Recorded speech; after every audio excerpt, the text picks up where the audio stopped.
Guys, আসসালামু আলাইকুম। আশা করি আপনারা ভালো আছেন। দেশ দেখেন কত ভয়াবহতার দিকে আগুয়ে যাচ্ছে। দেশের মানুষ খুব খারাপ হয়ে যাচ্ছে। যে রকমের আগুরা আগুরা রামনগর বাজারের সাইডে ইটের ভাটা। এই ভাটা মালিক শুনেছি সজল মীর সাহেব। এই ভাটায় ছোট ছোট পোলাপান দিয়ে কাজ করাচ্ছে, যা ভয়াবহ বা বিপদ হতে পারে। আমি মনে করি ইট কাটা, ইট সাজানো, ইট ভাঙ্গা বিভিন্ন রকমের। তাই আমি মনে করি সকল দিকে খেয়াল দিয়ে এই শিশুদের কাজের থেকে দূরে রাখতে হবে। আর টিভির সাংবাদিক ভাইদের বলি, আপনারা এগুলো ভালো করে দেখবেন। আপনারা ভাটায় গেলেই দেখতে পারবেন রামনগর যে ভাটা, রাধানগর বা নাইকলের দিকে যেতে যে ভাটা, যে রাস্তা, ওই রাস্তা দিয়ে আগুয়ে যায়, সামনে যায় দেখবেন ছোট ছোট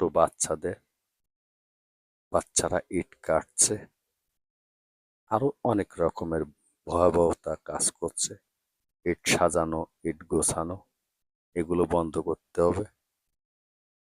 অনেক খারাপ কাজ হতে পারে বা মারাও মারাও যেতে পারে বিভিন্ন রকম। এগুলো বাচ্চাদের এই কাজের থেকে দূরে রাখতে হবে।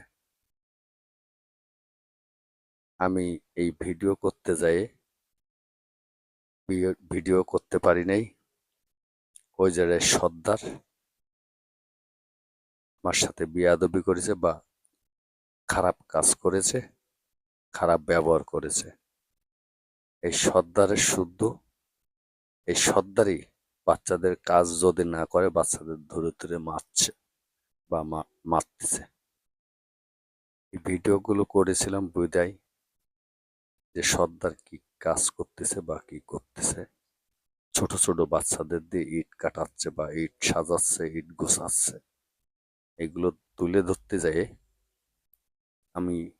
আমাকে এক পর্যায়ে লাঞ্ছিত হতে হয়েছে। এই সর্দারের বাড়ি খুলনা পাটগাছা। মোটা করে, শরীর স্বাস্থ্য ভালো, সামলা করে, বউ সহকারে, স্ত্রী সহকারে সাথে নিয়ে এসে এই কাজ করে। এগুলো বন্ধ করতে হবে। তাহলে না হলে দেশের শিশুদের সবচাইতে নির্যাতিত বা খারাপ হয়ে যাচ্ছে। আজ শিশুদের পড়াশোনার কথা, সেই জায়গায় কি করতেছে, শিশুরা কাজ করছে, ইনকাম করতেছে, 10-11 বছর বয়সের বাচ্চারা। এগুলো বন্ধ করতে হবে। শিশুরা এখন পড়াশোনা করবে, শিশুরা দেশের ভবিষ্যৎ বা আগামী দিনের ভবিষ্যৎ। ধন্যবাদ সবাইকে। আসসালামু আলাইকুম।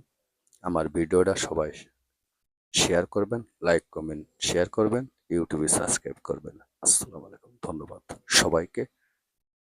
বিদায়। সন্ধ্যা।